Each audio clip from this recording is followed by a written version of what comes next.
I'd like to start, Hélène, with you please defining some terms, because both feminism and economics are huge terms, and you open the book with the declaration, I am a feminist economist. If economics is a science, you write, and feminism is a political ideology, then feminist economics sounds like an oxymoron. So how do you define economics and feminism in the book, and why are they in fact not oxymoronic? Okay, thank you very much. So thank you very much for this very kind invitation. I'm very pleased to be here to talk about this book.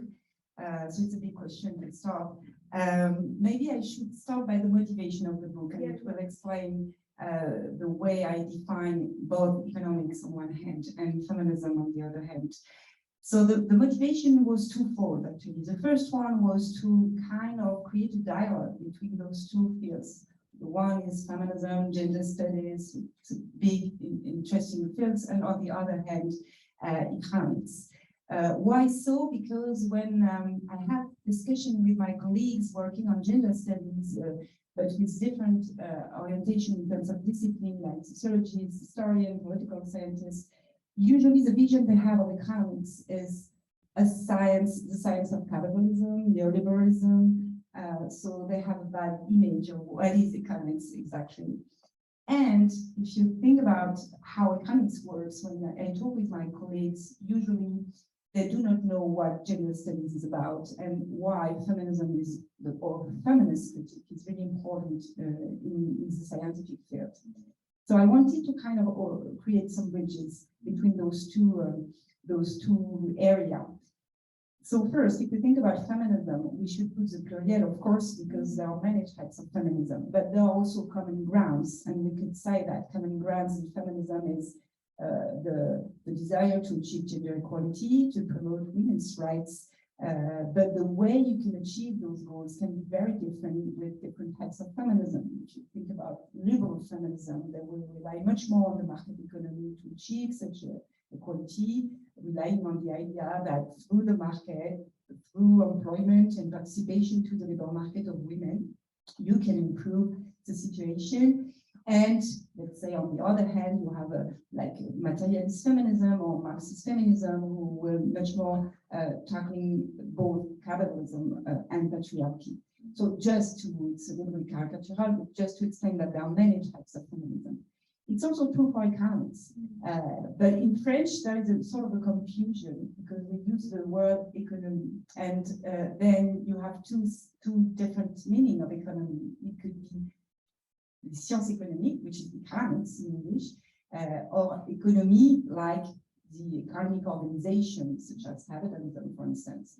And so this confusion creates a sort of a misunderstanding between the public debate and what is done within economics. So economics is a social science with different theoretical frame, with different school of thought, with a lot of controversies. And so that's why we should use the pluriel. So the title of the book should have been Les sciences économiques féministes with an S, but it was much more appropriate to say l'économie féministe. Just one word on the meaning of this kind of connection between feminism and economics. This is very true that feminism comes from the ground. It comes from activism, from as I said, the willingness to promote gender equality and to tackle discrimination and to promote women's rights. But to do so, feminism has to think about or to create some concept, some analysis in order to analyze the situation and to promote gender equality. So that's why there is a sort of a scientific dimension within feminism. There are also a lot of controversies within feminism, which is, I should say, one of the characteristics of the scientific field. And just on the other hand, from the economic point of view, this is very true that economics is a social science, but there are also a lot of controversies within economics and also a lot of normative approach. That's why we should say more or less that when you put the two fields together, you have a sort of a new scientific with that is enriched by the feminist critique, and also with the fact that economics have a lot to bring to feminism, but we will talk a lot about this. Yeah, so you write, far from altering the scientific dimension of economics, which maybe people worry about, feminist economics reinforces its rigor by broadening the scope of controversy and reducing the influence of sexist and essentialist bias. So this is why not only is it not oxymoronic to put them next to each other, but how they, as you say, enrich each other, and how, in fact, as the subtitle of the book suggests, they need one another. Yeah, exactly. On one hand, the feminist critiques of economics is really important because, as you said, it shed light on gender bias, cognitive bias, that we all have, but the fact that economics has been built by men, if you look at the history of thought in economics, in the 19th century, for instance, it was built by men in order to be at the service of a society ruled by men, the patriarchy of the 19th centuries. Obviously, a lot of bias were really at the very start of the discipline. So that's why the feminist critique shed light on this bias. So it strengthens the scientific dimension of economics. And on the other hand, economics has a lot to bring to feminism because it's a way to measure discrimination, inequalities, to assess public policies that promote gender equality, to see if it's efficient to achieve this goal, and so on. So that's why I think there is really a back and forth process between those two fields. Great. And as you point out, so you mentioned you wanted to create bridges, but in some sense, some of these bridges have already been created because there is a field you note in the beginning of feminist economics. There's the International Association of Feminist Economics, there's the scientific review called Feminist Economics. And this process of institutionalized feminism has not happened in other social sciences. So, while there are feminist economists, there isn't necessarily feminist historians or feminist sociologists, for example. Well, there certainly are historians of feminism. Why is it not the case in other disciplines and it is the case in economics? So actually, it was the second motivation of the book. It was really to see why. So this is very true that in economics, feminist perspective has been highly institutionalized. There is, for instance, if we take the classification of knowledge in economics, we use what we call the GEO code, which is the Journal of Economic Literature code.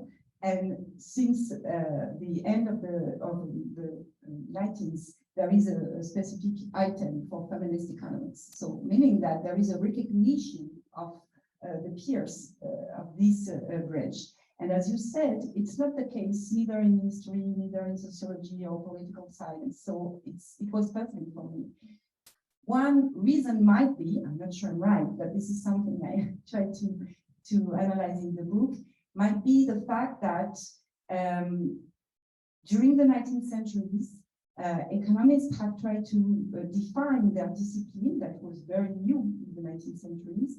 And as they wanted to be as close as possible to hard science, using mathematics and theoretical frame, they have tried to disconnect two questions. One, which is the big normative question of what is a fair society, what is the fair distribution, and then, of course, things around gender equality are in this box. And on the other hand, the production, the efficiency, efficacy, and how can we analyze the production process and so on. And so by cutting those two questions, there is a sort of a disconnection between a normative approach and a positive one.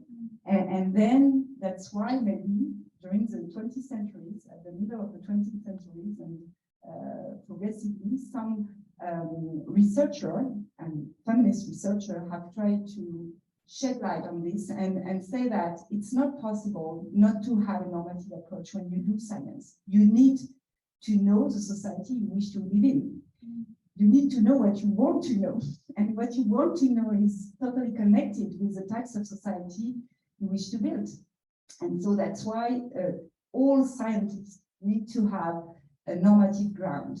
And by state the fact that they were feminists, they were making transparent that they were from this point of view, they are going to do some science. And so by doing so, they ask their peers, what is your normative stance? Mine is this one, you need to have one. So what is yours? So in a certain sense, to me, it's a way to create more transparency. So that's why also feminism really strengthens the scientific dimension of economy. Yeah, you have a great sentence that I think makes this point. You write, by asserting themselves as feminists, each member of the community of economists is thus invited to question his or her own principles, since it is impossible to have none. Exactly, because science comes with a certain view of the society. And there is a certain irony here, Hélène, which is that there's this branch of feminist economists, and yet not many economists themselves are women. I mean, it's still mostly a male discipline, as you say, in part because it's very close to power, and power is usually associated with men. So, I mean, do you feel this kind of tension in the work that you're doing as a feminist economist, and then in the field of economics more broadly? Or do you think something is changing? Oh, I hope things are changing. So it's true that economics is the less feminized social science. There is around 25% of women in the field. And it's not because of mathematics. It's, as you say, maybe it's because, again, it's hypothesis. Maybe it's because it's really connected today. Economics is highly connected to power. It wasn't the case, but now it's the case. You can feel it in the media. We always have economics on the table. We wish them to explain what's going to happen in terms of economic growth, in terms of sustainability, in terms of employment, in terms of wealth, and so on. So we ask them to give some answer. And so that's why there is a kind of a connection with power. There are also a lot of sociological analyses of the field that have shown that economists are much more arrogant than the other. They are most sure that they have answered for big questions of the society, which is less true for sociologists or political scientists. And so those are maybe much more connected to masculine value. There is also some reason around the fact that the field is not maybe enough welcoming for women, not enough inclusive. So there is this great paper by Alice Pugh who have shown that on the job market paper, on the job market platform, there are some very sexist discourse. And so it might also create a sort of inspiration for young students, female students to get into this field. So great. Yeah, I looked at that paper yesterday because you described it in the book as creating a bomb within the community. Let's go to the second part of the book, which you call Beyond the Economic Man. But before we go beyond the economic man, we have to talk about him. So the history of economics, a science, you say, as you said before, thought of by men for men. You deal with many of these thinking men. So some kind of famous names you might recognize: Adam Smith and Stanley Jevons, the first two I'd like to talk about. Can you tell us how the patriarchy shaped their thinking and how their thinking in turn shapes the patriarchy? Yeah, what is interesting when you look at the history of thought in economics is obvious from nowadays that there are a lot of bias. For instance, so if we take the first, let's say the father of economics, which is Adam Smith, or of course we could discuss because the discipline has ancient roots. But if we take Adam Smith, the big question was increasing the wealth of nation, but maybe the bias in this famous book was not to look at what happened in the family, and this is something that is going to stay during along with the 19th centuries. So the fact that maybe because most of them were men, those male economists have focused on the market only, which is totally important, of course, but they have totally pushed aside what happened outside from the market, so in the family, but also you have also different types of exchanging that are not going through the market, and so they have totally pushed these types of analysis outside from their thought. So due to this bias, you can see that they have create theoretical frames that do not take into account what is done in the family. And we will have to wait the 20th centuries to look at the family production and what the feminist Marxists are going to call the reproductive labor.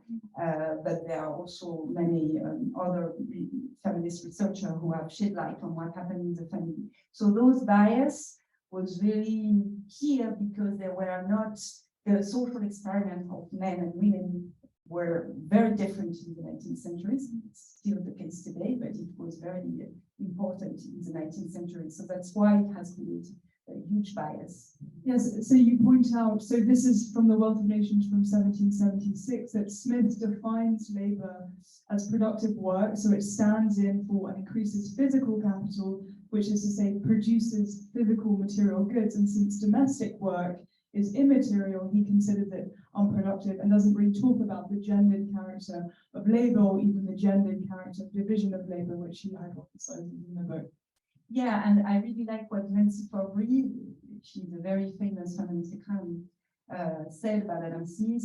He talked about the butcher, the baker, but he's not interested in who is going to do the laundry of the butcher or the baker. And so it's very interesting to see that this part of the economy has been totally hidden in those frames.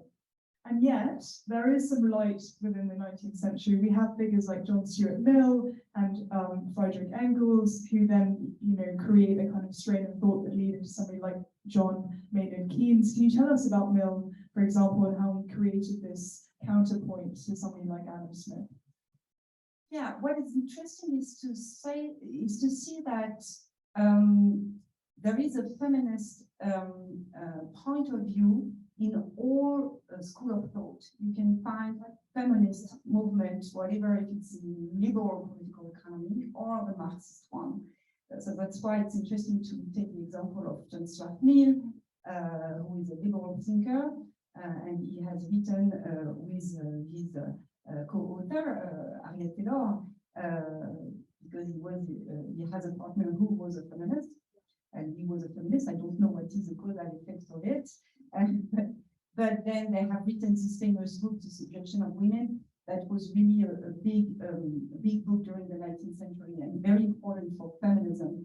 And in this book, he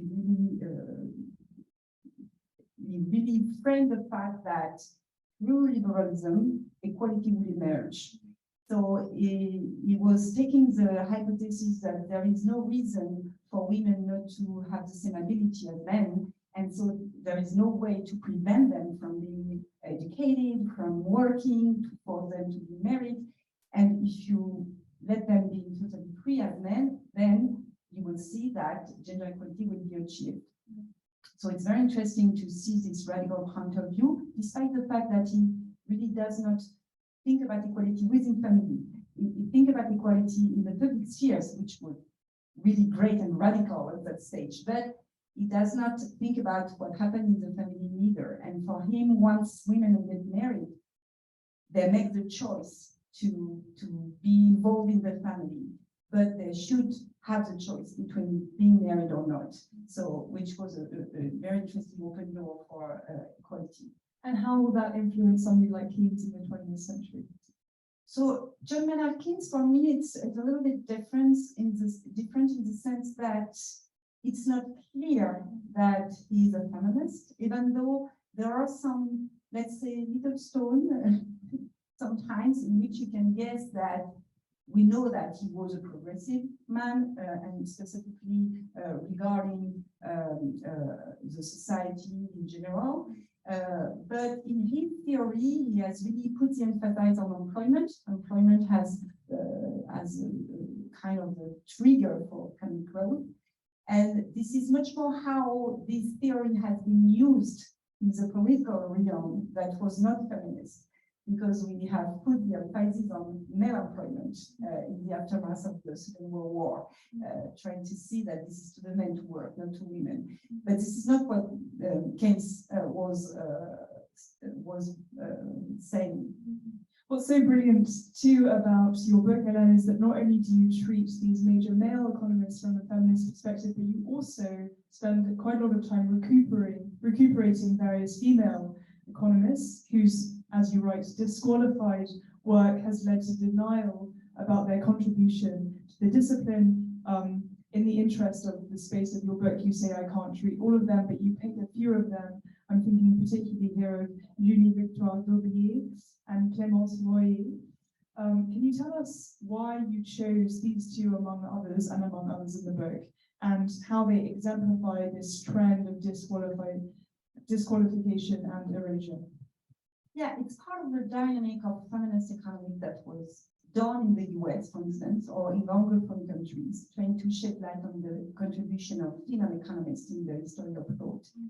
It's not really done in the French context. So that's why I was wondering why do we have no women or no contribution of female economists in the frame of the French system. So that's why I've tried to see the types of writers or thinkers who could be qualified as female economists. And this is the case of Daubier, as you said. She's quite well known by historians because she was the first woman to take and pass the baccalaureate in 1962. She had to fight for this. And then she has written many books on la femme pauvre, so the poor woman. And she has, for instance, shown that the business cycle is much more unfavorable to women than to men because they are not educated, because they do not have access to these types of knowledge. They have no tools in order to be not only emancipated economically, but also to face business cycle and recession that was so strong during the 19th century. So she is an economist. She has published many papers on this topic, and she had conversation with the peers or the economists of this epoch. So it's very interesting to see that despite the fact that she has published on this field, she's not recognized as being an economist. It's also true with Clémence Royer.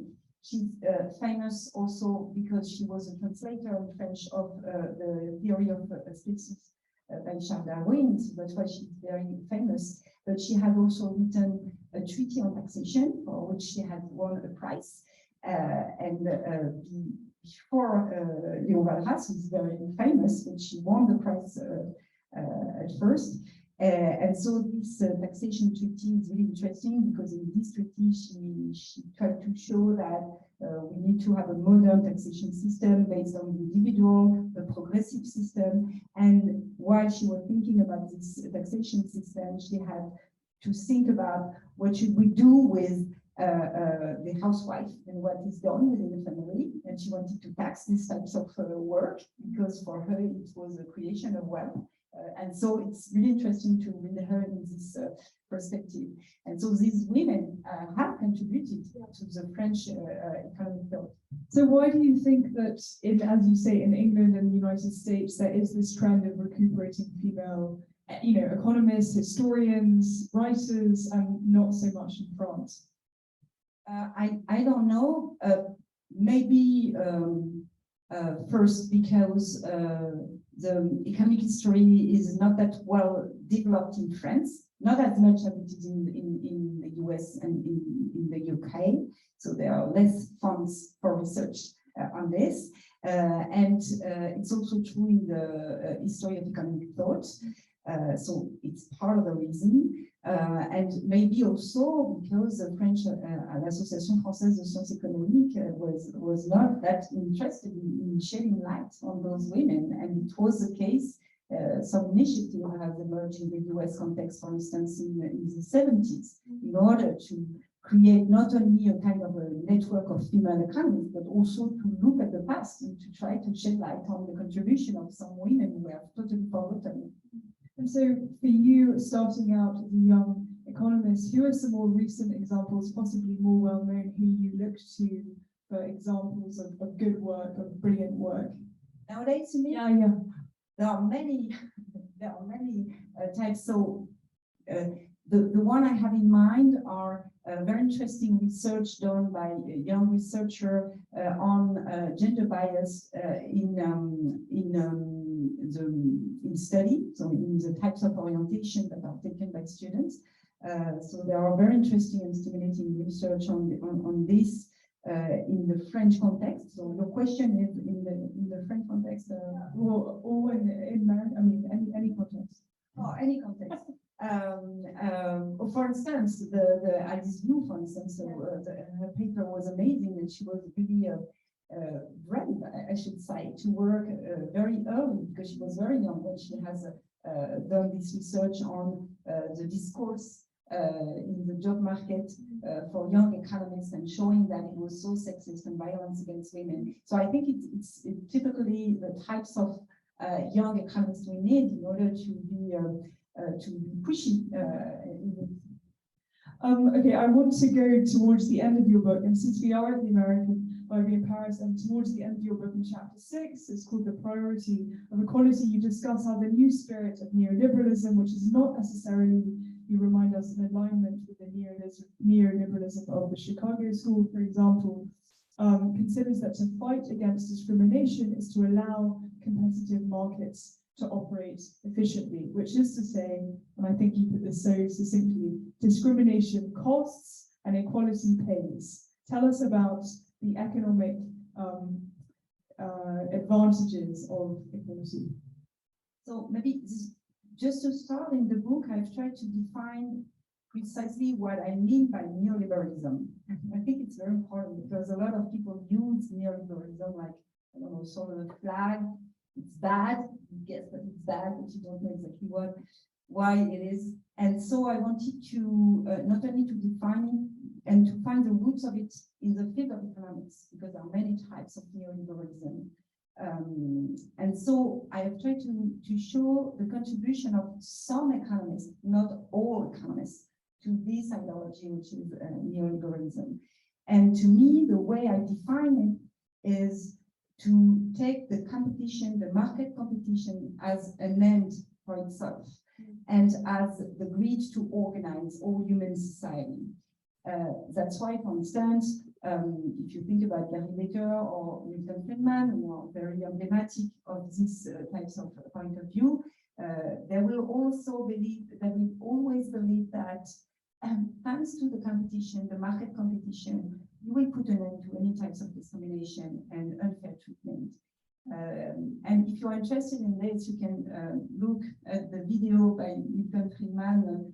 It's accessible on the web, during his show Free to Choose, during which the TV was promoting this neoliberal frame. A young woman has been, what about discrimination, gender discrimination, and he tried to explain, and patronize her, by the way, that maybe she does not understand that he is a feminist, she is not, and he knows that thanks to the market, the discrimination will be over. And so this is why he was against the law equal pay for equal work, because equal pay for equal work really prevent the market to do the adjustment and then to put an end to discrimination. So, and he was finished by saying that I am a feminist and you're not, I'm on your side.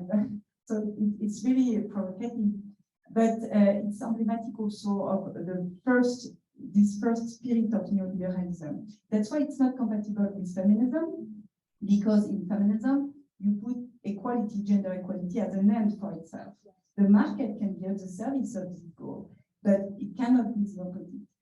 And now, since the 2000 years, or maybe the 90s, I would say that we have seen a kind of a renewal of the neoliberal frame due to the critique that was addressed to this ideology and the fact that they didn't take into account inequalities, discrimination, and fair treatment. The narrative has changed little by little, and now you can hear another types of music. What he says is that discrimination are costly, and so if we tackle discrimination, then the world is going to be much more efficient. To me, it's better, of course, because then you talk about discrimination and inequality, but in the same time, you keep this hierarchy between the end and the mean, and then equality is at the service of the market competition and not the opposite. And so that's why, to me, it's still something that plays the game of the neoliberal frame. And of course, you can see that if ever you show that discrimination are not costly, or if you show that tackling discrimination is not that efficient, which will not create specific wealth or whatever, then you create a sort of an open door for people who would say, then we shouldn't tackle discrimination because there is nothing to expect from it. So to me, it's a slippery slope.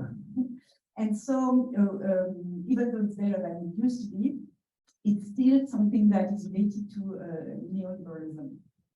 Great. And the other point towards the end of the book that I'd like to talk about, so you end the book offering kind of by way of a conclusion, and you say for a feminist political economy. What does that look like for you, a feminist political economy?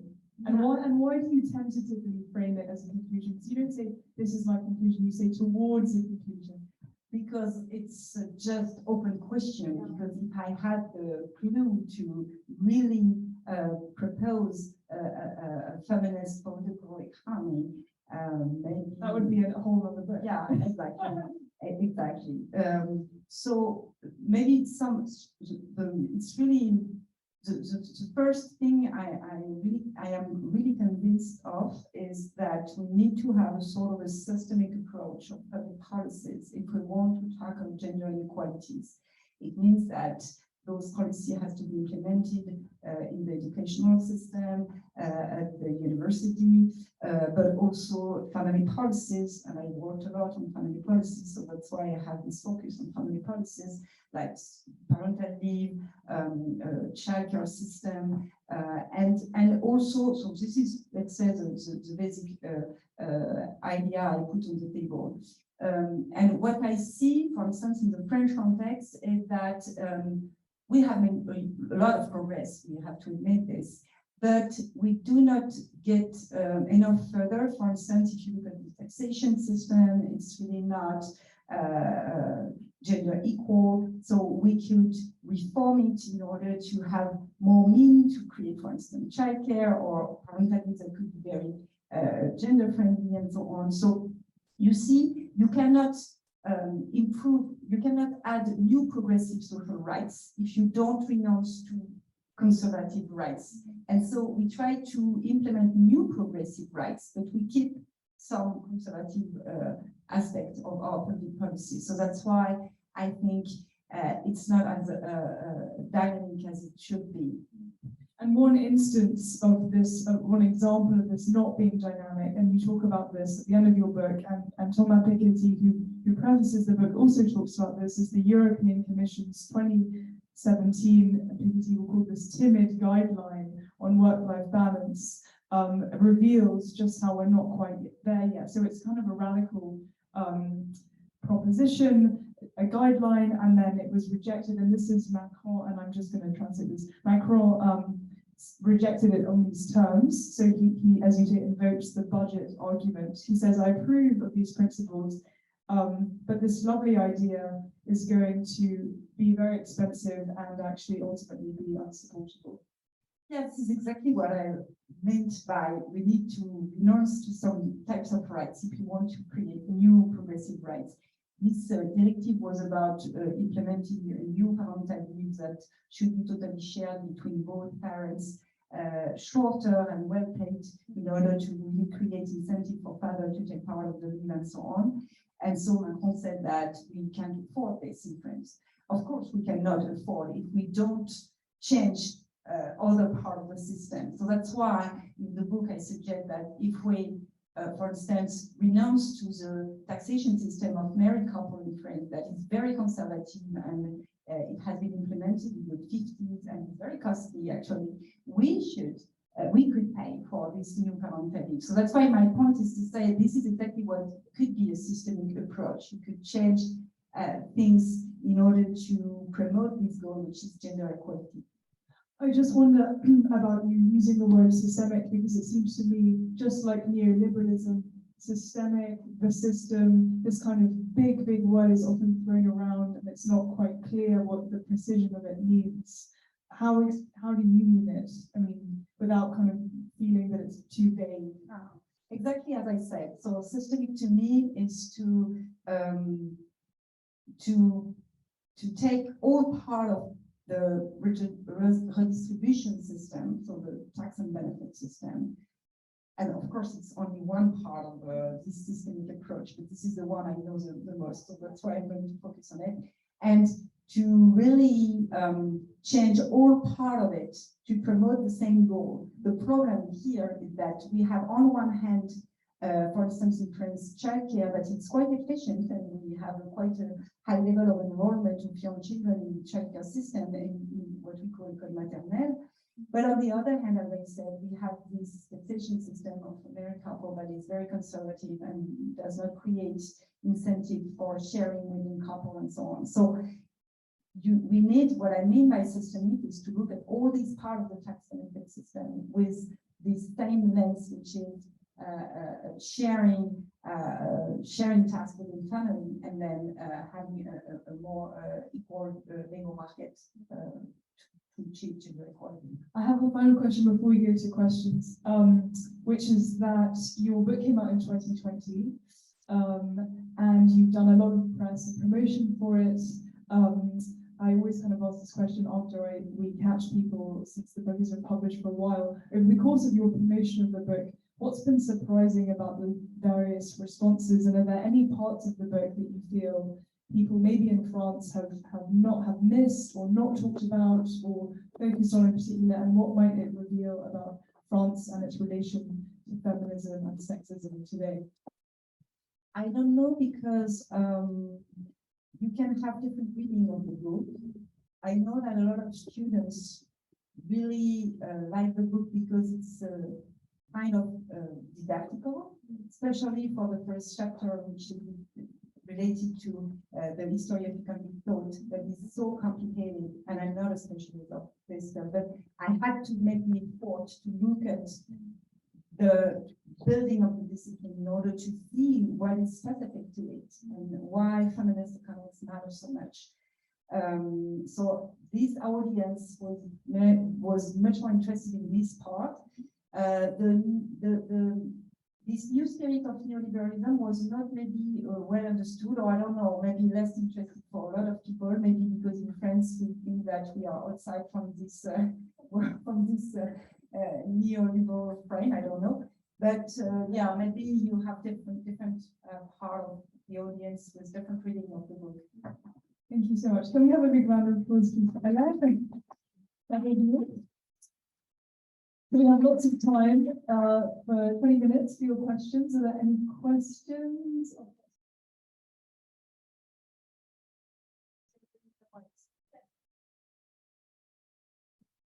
Thank you very much for coming tonight. I have to disagree with you, though, when you say that substantial progress is made in feminine economics.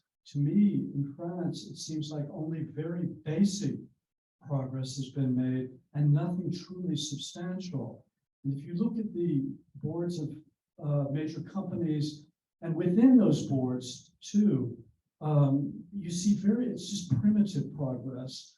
Do you really think it's substantial progress or just minimum progress? Since when? It depends on the historical point of view that you take.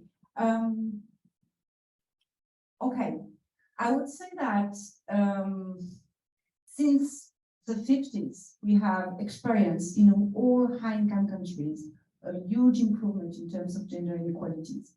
Then what we observe is, and it's very true in France, since the 90s, we are in the middle of the road with a kind of a stagnation. If you look at gender wage gap, for instance, it's very stable after long years of decreasing. And why is it so stable? Because, and it's mainly due to the unbalanced sharing of feminine tasks within family, and the fact that when people have children, this is women who are going to adjust their working time in order to take care of the child and to work-life balance. Work-life balance, it's still a matter of women, and this is key in order to understand gender inequalities today. Regarding boards, I have to disagree with you because since the law that was passed in 2009, France has 40%, not exactly, but let's say between 30 and 40% of women in boards of big companies. Yes. The problem is that it's not where the economic power here. is, and we know that it's just a small part of what we mean by gender equality, not only because it's for very few women, the most educated one, the most wealthy one, and gender equality, of course, has to be thought in the long spectrum of social class. And so we need to take this into account. And also because even if you look at glass ceiling, of course, it's not by increasing the proportion of women on board that you will totally smash the glass ceiling. So it's much more demanding if we want to achieve gender equality at this level. But if you look at the proportion of women on boards and you make an international comparison, it's not that bad. If you look, for instance, it's not that bad because it's mandatory now. Yeah, exactly. So the power, the economic power is not on these boards. So there is a law that has been passed very recently in order to make it also mandatory for executive boards to have a fair proportion of women. But even with this, we know that it's a very small and tiny part of what we mean by gender equality. So you're right. You're right in a sense. And I am too, in a sense, also, I would say. Any other questions in the room? Yes? First of all, I'd like to thank you for this amazing talk. And my question goes with the same idea of this man. So in your book, you said that we're still so far from a real transition, to a society with real gender equality. Do you think that we are going to achieve that one day, really? Because we how to say it, we established gender equality as it is in Europe and in France since 1957 with the Traité de Rome, and we're still not in this fair gender equality society. So when and do you really think that we will achieve something? I hope. I don't know.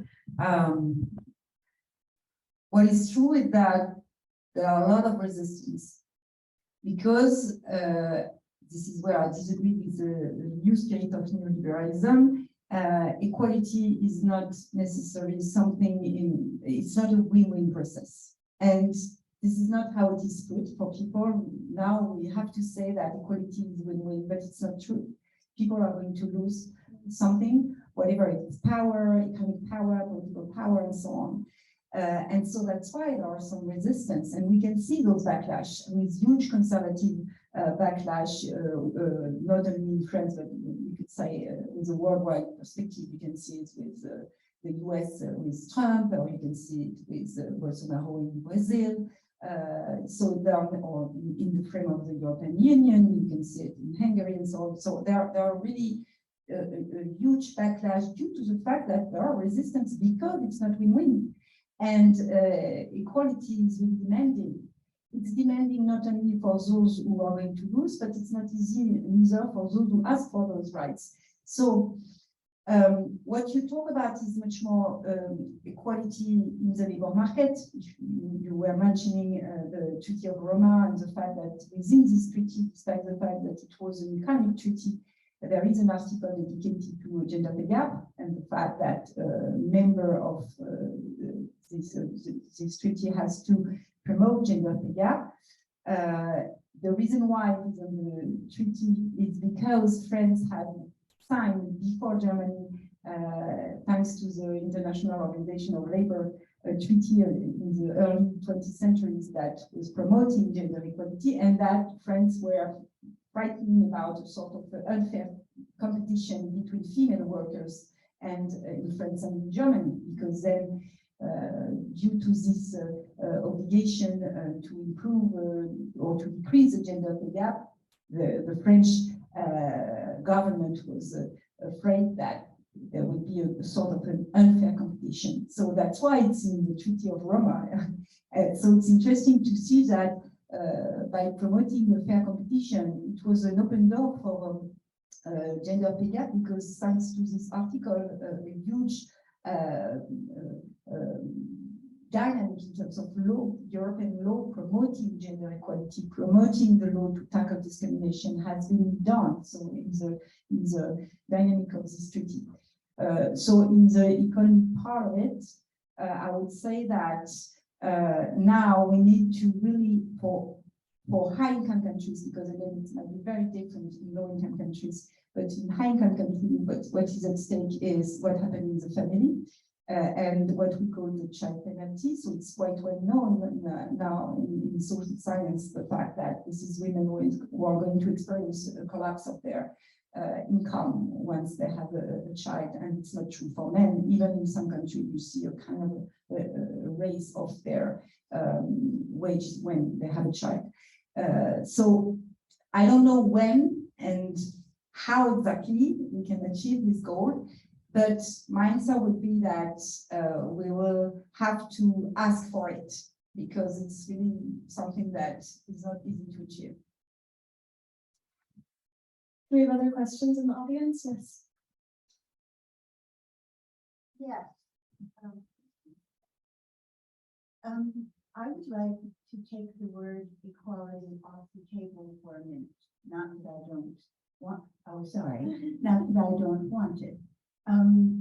But I want to look at it in a different way, and you've opened a little window for me to do so.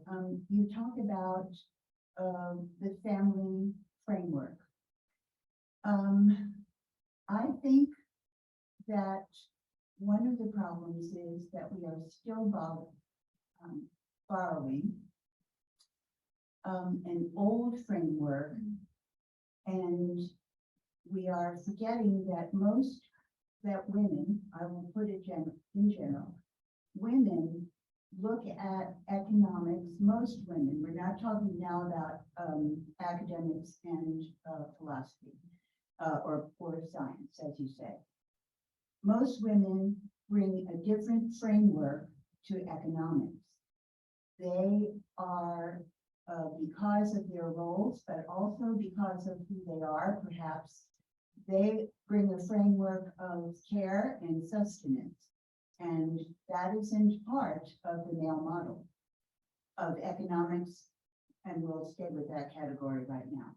So I'm coming to this because I work for an organization in the States which in our town distributes food for people. We have a rather wealthy town, but 40% of it is under the poverty line, which is strange but true.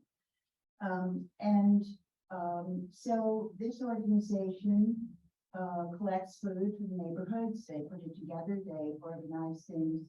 I would say 80 to 85% are women. There are some men in the organization, all volunteer. What happens is that we come to grips with the fact that food is not the only issue. The economics of the situation starts with housing, jobs, food, nutrition, health, education, childcare, and the power of salary producing, let's say, or money producing in the family. If one person cannot work for a reason, everything starts to shatter. The breadwinner perhaps can't find a job. So if there is another breadwinner in the family, a possible breadwinner in the family, that person could do it. But if it's a woman, the amount is going to be less. Nonetheless, the woman will go out, perhaps leaving the childcare, the education, healthcare, etc. If there's no healthcare attached to the woman's job, and that's often the case, the health of the whole family suffers. If there is more than one, let's say, if the unit is not two adult partners and children, if it's one adult partner, one aging partner, one handicapped person, one child with special needs, then the whole framework crumbles, the system, let's say, I'll use your word, the system crumbles. That's the economics of the way people live. Now, I just, in the Yeah, interest of time, what's your question for that?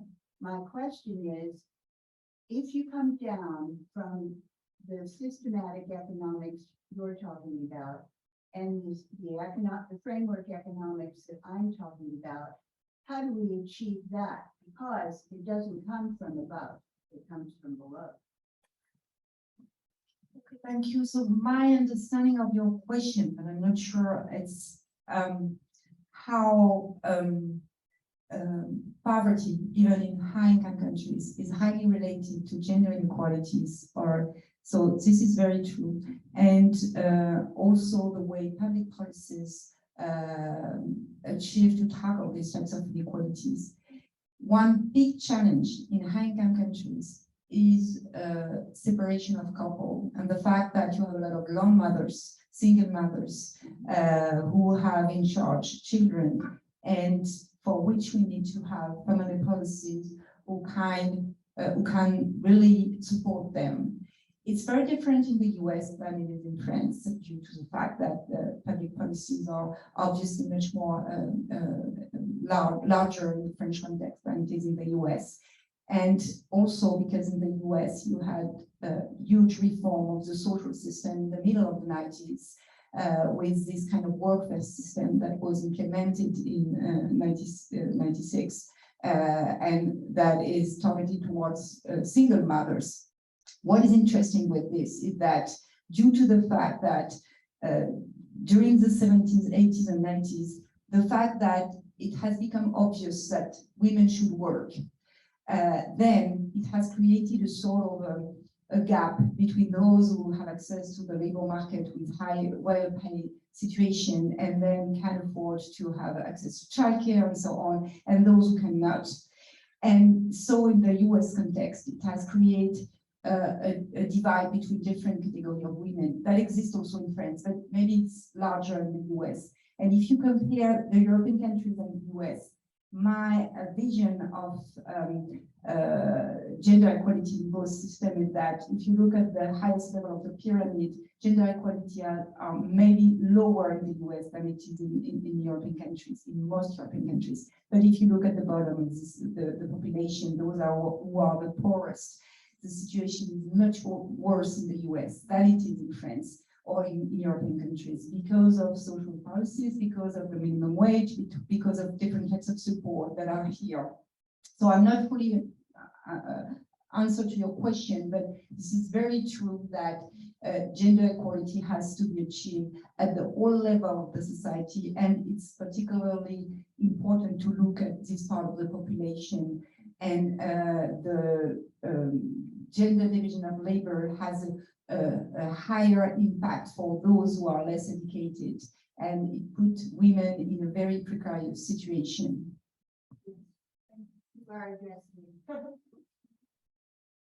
Any last questions? Yes. Thank you. Thanks so much for this wonderful discussion tonight. I'm wondering if you can talk a little bit about whether or how the field has evolved in the wake of the experience of COVID, and maybe more broadly, but in the last couple of years.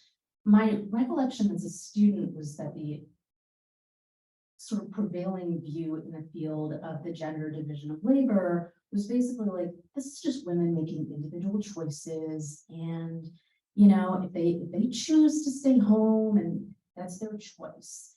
And yet, I think this is less the case in Europe, but perhaps more so in the US during COVID, what we saw was like a massive failure of systems to support women in the workforce, schools shutting down, jobs disappearing, etc.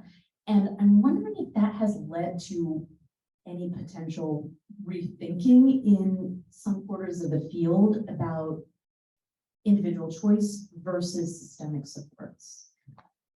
Okay, thank you very much for your questions. So there are two questions. The first one is, to what extent it is an individual choice for women to stay at home, taking care of children, spending time with them, which is good, by the way.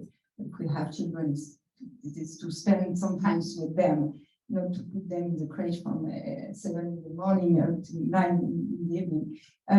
But having said that, the problem to me is not that some individuals, some women make this choice. The problem is that it's always women who make this choice. So this is when it's not only a problem of individual choice, but it becomes a social question. Because then, for those women, first, who do not want to have children, or for those women who have children, but who are highly committed to their career, because their husband, for instance, is very involved in the family, or not, but they still are very committed to the career, those women are going to pay the price that the world we are living in is really characterized by a high level of sexual division of labor, because then they will be identified to this group, so you will have different types of discrimination, but it's quite well known in economics, the fact that you have statistical discrimination. The employer is going to assume that you might leave early because you will have a child. You might ask to have your Wednesday off because you want to spend time with your children and so on, and blah, blah, blah. So this is why it's not only, but it's partly an individual choice, but it's not only an individual choice, and it's a social issue. So this is for the first part of the question.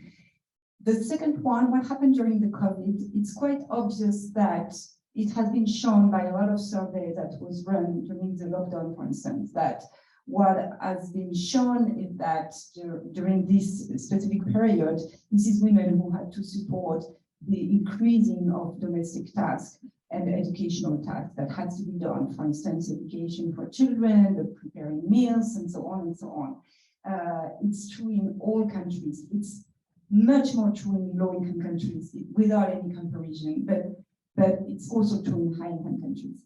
And for instance, it was shown that for working from home, men had a specific room for them and not women. So it's really a Virginia Woolf book. It's really impressive. Some research have shown also that during the lockdown period, it has been shown for France by my colleague Anne Bory, the conservative norm had regained a little bit during this lockdown because you cannot rely on any types of public policies to externalize certain tasks outside from the family, like childcare, education, and so on. Then being a feminist is much more demanding for men. And so because you have a lot to do. When you have very few tasks to do, it's very easy to be egalitarian. But then when those tasks increase very much, then what's at stake is not the same. So you are not as feminist as you used to be. It's a little bit caricatural, but you see the idea. So it shows also the role of public policies. It's really key because you need to have these types of support in order to really have a balance in terms of sharing tasks within family. Yeah, I'm not sure I'm totally answering to your question. Actually, the only other part was whether economics as a field, whether there is a little bit more openness to the idea that yes, we need systemic supports in order to reduce gender equality, or if there's still this kind of very entrenched individual choice. Oh, I think that long before the COVID-19 crisis, the idea that it's not an individual choice, it's obvious in the field. For instance, you can think about the identity, economics identity, the theory that was developed by Rachel Compton, for instance, and George Akerlof, in which they describe the fact that we are not disconnected one to another, and who we are in a society is because we see each other as a group, and then my identity depends on your identity. And so this is why we cannot just say that the Homo economicus is an individual that is totally lost alone in the space of, I don't know, you see. So this idea that people are interrelated is now quite well admitted in the discipline, in the field, despite you might always find some people who do not believe this. But I would say that this vision of the Homo economicus is not the one that is really widespread today.